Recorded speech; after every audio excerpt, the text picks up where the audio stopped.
امام شافعي وګوره څومره غټ امام دی 15 کلو دی وړوکی ماشوم دی دی سپینږیرو کسانو ته د قرآن درس ورکوي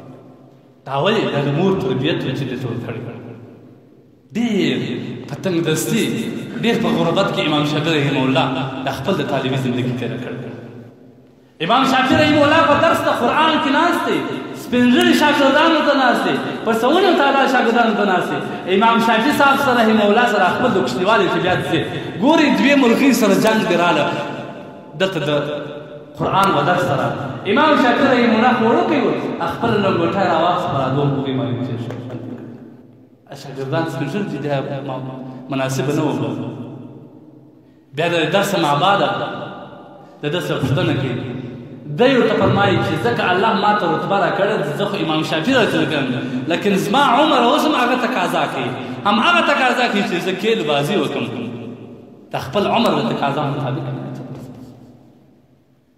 الله بیا د ټوله امام جوړوي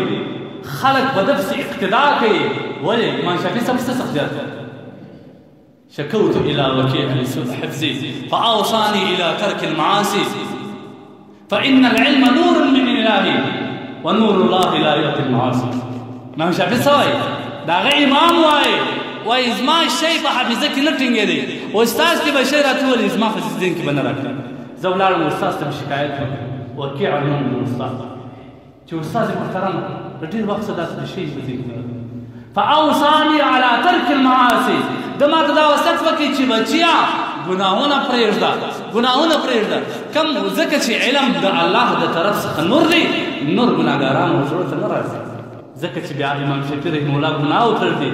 معاصي پرېږدي ټولو ګناه یې پرېږدي الله جل جلاله د ده دومره رتبه ورکوي چې بیا امام جوړوي او د ده تصانیف ته وګوره د هغه د ژوند قدرداني ته وګوره چې الله دې کوم ځای ته رسوي